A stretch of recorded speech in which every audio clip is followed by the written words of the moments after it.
The Indiana Fever walking into the Target Center for their first ever Commissioner's Cup final, with their roster falling apart at the seams.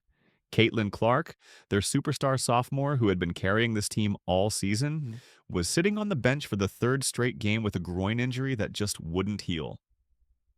This wasn't just any player missing.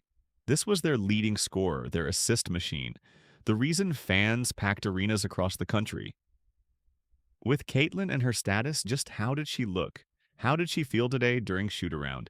And is she making progress and getting closer playing? She's making progress. She's making progress. I think, again, top of mind, I think I told you this afternoon, it's just long term. Making sure that we don't have any setbacks. Making progress and feeling good are two different things. And we want to make sure that she feels good. We want to make sure that she's confident. We want to make sure that we're not putting her in a position to have any setbacks. And that's the priority right now. But that's not all the Fever we're dealing with. Demiris Dantas was thousands of miles away playing in the FIBA AmeriCup, leaving another massive hole in their rotation. Hey, FIBA. I miss you. Then you have the Dewana Bonner situation that absolutely shocked everyone. Here's a veteran player the Fever signed in the offseason to add experience and leadership. What does she do? She quits on the team after just 9 games and gets waived. Talk about abandoning your teammates when they need you most. Dewana Bonner was brought in for leadership. She was brought in for leadership, and do you want to know all that these young players learned from her? If things don't go your way, refuse to show up. Continue to get paid a max contract while you are sitting out, refusing to play. She got benched. She couldn't handle it. I want out. She's not playing well. She's getting criticized. I want out. Now let's talk about who they were facing. The Minnesota Lynx weren't just good, they were dominant. A 14-win, 2-loss record heading into this game made them the best team in the entire WNBA. They were the defending Commissioner's Cup champions playing on their home court with Nafisa Collier leading the charge as the MVP frontrunner. The sold-out crowd was electric, ready to watch their team repeat as champions. Las Vegas had the Lynx favored by 14 points. 14 points. The basketball world had already written the Fever's obituary before tip-off. Sports analysts were talking about how this would be a blowout, how Indiana had no business being on the same court as Minnesota without their best players. They look pretty flawless, in the way that they're playing. I don't know if different is the word as much as they look even more connected. They're a team that was connected a year ago, but really the nuance of having each other's back on the defensive end, of knowing where your teammate's going to be, discipline to coverages, the connectivity that they have on the offensive end of the floor. I mean, the way that they move with and without the ball, the way that the ball moves makes it really tough to cover. I often say that offense is like a dance, and they are flowing, man. They are making music, and there's no doubt about it. So we have to try to be disruptive, and we have to try to take them out of that rhythm. Here's where it gets really tough for the Fever. This was supposed to be their moment, their first Commissioner's Cup final appearance in franchise history, and everything that could go wrong did go wrong. The remaining players knew every eye was on them. Every critic was waiting for them to fold under the pressure. The Fever were walking into this game like David facing Goliath, except David showed up with a broken slingshot and half his army had deserted him. Here's where it gets really ugly. The Fever without Caitlin Clark looked like a completely different team. They had lost 3 of their last 5 games leading up to the Commissioner's Cup final, often squandering double-digit leads that should have been easy wins. The offensive pace slowed to a crawl, killing the rhythm that made them dangerous all season long. The ball movement just disappeared. Players started playing hero ball instead of team basketball. You could see it happening in real time. Instead of making the extra pass, they'd force up contested shots. Instead of trusting their teammates, they'd try to do everything themselves. This wasn't the Fever team that had been exciting fans all year. Coach, this is your first season with this batch of players, and so I'm just wondering if the Commissioner's Cup is just a stepping stone for greater things to come. I hope so. But at the same time, we want to take care of business now. We want to win a cup. We're not looking at it necessarily as a stepping stone. We're looking at it as an opportunity to win. And then we're looking at it as coaches as an opportunity to continue to stack days. We haven't had a lot of consistency in our lineup, and so we haven't really built that camaraderie and connectedness that we need in order for us to be successful. But we can take another step towards growth, another step towards consistency on the floor, in execution, in energy level. We're playing the best team in the league right now, and we've got to come out and we've got to play our A game. Let's talk about Aaliyah Boston. She's one of their best weapons, but she wasn't getting the passes she needed to dominate in the paint. Boston thrives when she gets the ball in her spots, but her teammates weren't finding her. She'd establish position down low, call for the ball, and watch as guards forced up shots from the perimeter instead. You could see the frustration building on her face. The team's identity seemed to vanish without their floor general. Clark wasn't just scoring and getting assists. She was the one organizing the offense, getting everyone involved, making sure the ball moved. Without her, they looked lost on both ends of the court. Opponents started game planning differently too. They knew they could focus all their defensive attention on stopping Kelsey Mitchell and Aaliyah Boston without worrying about Clark breaking down their schemes. What are some of the keys that you see as to how exactly you're going to do that or what you guys need to do to approach the game successfully? Yeah, I think we've got to be disruptive. We've got to make sure that we play with a level of physicality that doesn't allow them to just pass the ball around everywhere that they want to pass it. So we've got to make sure that we're disruptive. We've got to make sure that we're elite in our on-ball screen defense. This is a team that reads really well, that moves really well. We've got to be elite at the point of attack on-ball screen defense. We always talk about guarding our yard, being able to guard one-on-one so we're not in rotation early. I think for us, it's going to have to start on the defensive end of the floor so that allows us to get out and run in transition as well. But we can't allow them to just do exactly what they want to do on the offensive end. Anyone else? Coach, thank you. Thank you. This Commissioner's Cup game became the moment of truth for the entire roster. Could they figure out how to play winning basketball without their best player? Could they rediscover the ball movement and team chemistry that made them special? This struggle made what happened next even more incredible. Head coach Stephanie White has a motto. She says, "Pressure is a privilege." You came into the former champion's house and took them down on their home floor. How does it feel to bring Indiana their first championship? It feels great. We knew that we had to come in here with energy. We know that they're a great team and they were going to go on runs. And so for us, it was about containing those runs and then going on our own. What happened next will give you chills. The Indiana Fever decided to write their own story. From the opening tip, you could see something different in their eyes. This wasn't the same team that had been struggling without Clark. They came out firing on all cylinders, making sure they win one for their injured superstar. What gave you the confidence to come in here and take down this team on their home floor? We knew we were capable. God has equipped us.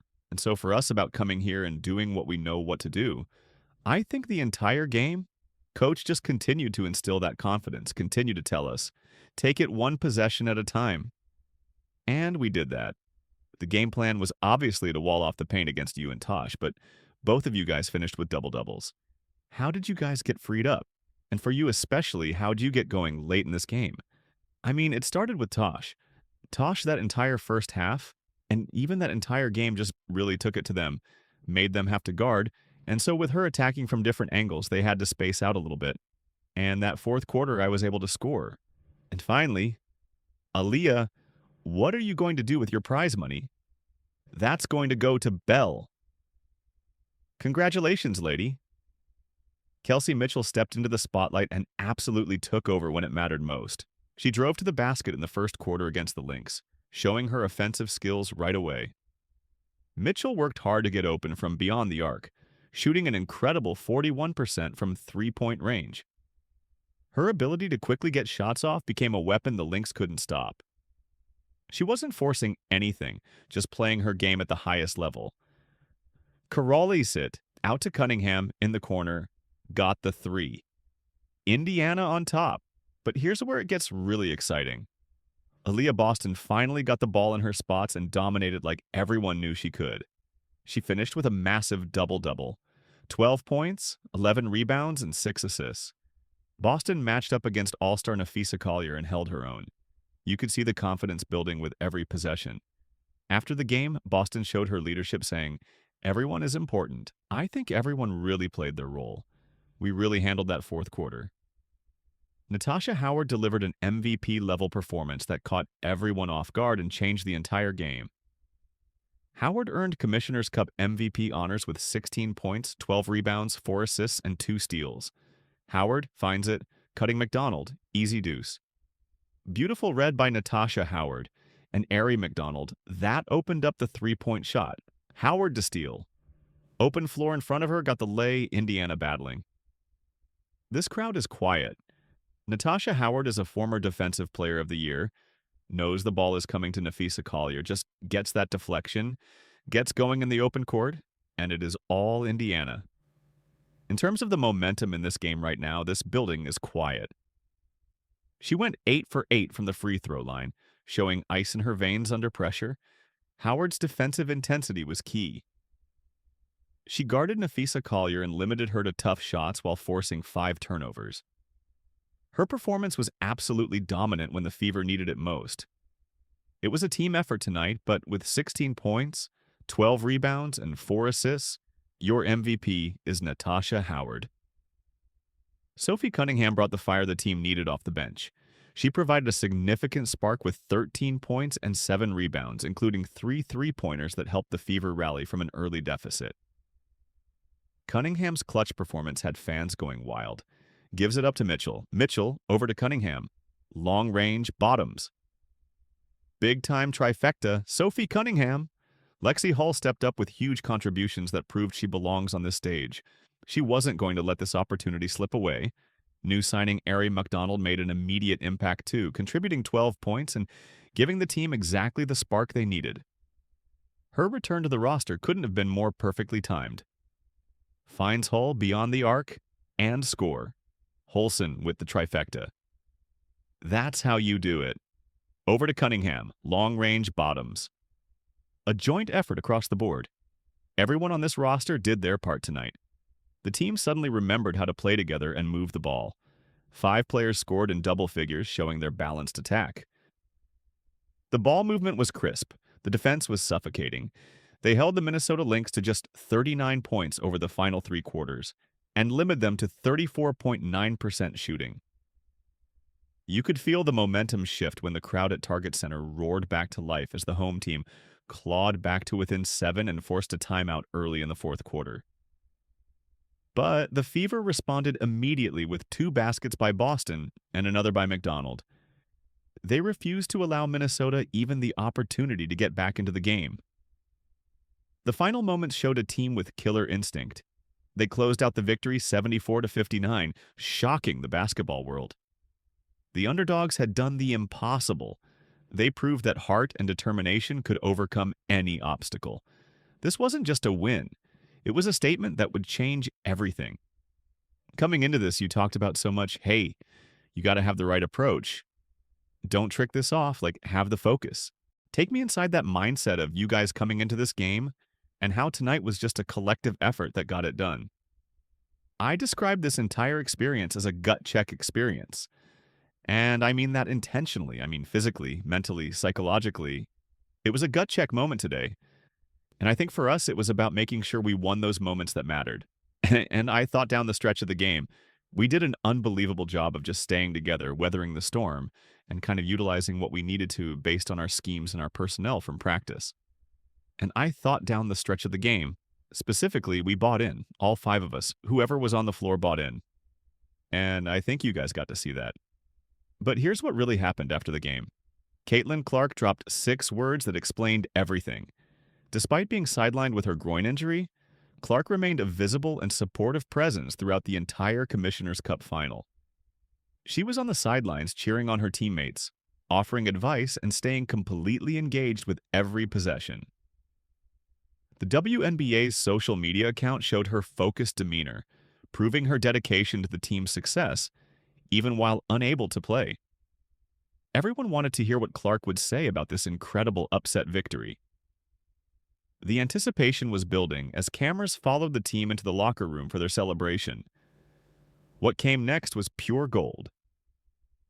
"Guys, I just know everybody in the league is sick," Clark said during the team's locker room celebration. "That's right," she said. "Everybody in the league is sick." Those 6 words cut straight to the heart of everything. Clark perfectly captured what everyone was thinking, but afraid to say out loud. The jealousy problem in the WNBA had been bubbling under the surface all season, and Clark just called it out directly. The celebration in that locker room was absolutely electric. Clark was captured on video using the Commissioner's Cup trophy as a celebratory chalice, playfully calling out teammates, including rookie Michaela Timpson, to join in the festivities. This lighthearted moment showed her role as a supportive and engaged teammate, even while dealing with her injury. The team embraced their US versus the world mentality that had carried them through this incredible victory. This win proved they could succeed even when everyone wanted them to fail. The media's pre-game expectations were completely overturned. ESPN had actually pre-scheduled a video titled "Lynx Dominate Fever to Win Commissioner's Cup" that they quickly had to change after the game. That tells you everything about how shocking this outcome was. The Minnesota Lynx showed real class in defeat. Head coach Cheryl Reeve admitted after the game, "They just sort of beat us," highlighting the strength and execution of the Indiana team. This acknowledgement from the defending Commissioner's Cup champions showed the respect the Fever had earned with their performance. You're looking at a Fever team that just proved they're built for 2025 and beyond. They showed they have the depth, the heart, and the character to win without their biggest star. When Clark returns healthy, this team becomes absolutely dangerous. This victory became more than just a game. It was a statement about overcoming adversity and jealousy. The Fever proved that when everyone counts you out, when key players abandon you, when injuries pile up, true champions find a way to rise above it all. I know it's not a WNBA championship, but to celebrate a championship nonetheless on Target Center, on the floor, yeah, I mean, we have a resilient group. They're tough mentally, physically, they pull for one another. I don't know if it's something that I learned that I didn't already know. It's just, I'm proud for them that they can see it come to fruition. Being able to handle the ebbs and flows of the game, being able to give to one another regardless of struggles. I mean, we had some players that were struggling. We had some moments where we struggled, but we still gave to one another. And that's a growth area for our team. I felt like our execution through 3 quarters on both ends of the floor was really good against an outstanding team. I mean, I'm just really proud of this group. The Indiana Fever just showed the entire WNBA what happens when you count out a team with heart and determination. They proved that championship DNA runs deeper than any single player. Kelsey Mitchell, Aaliyah Boston, Natasha Howard, Sophie Cunningham, Lexi Hull, Ari McDonald, and the entire roster stepped up when it mattered most. This victory proves that 2025 is going to be special for this group. When Caitlin Clark returns healthy, this team becomes absolutely unstoppable. They now know they can win without her, which makes them even more dangerous with her back on the court. If you support the Fever, comment, "I've got the Fever," like, subscribe, and turn on all notifications so you never miss out.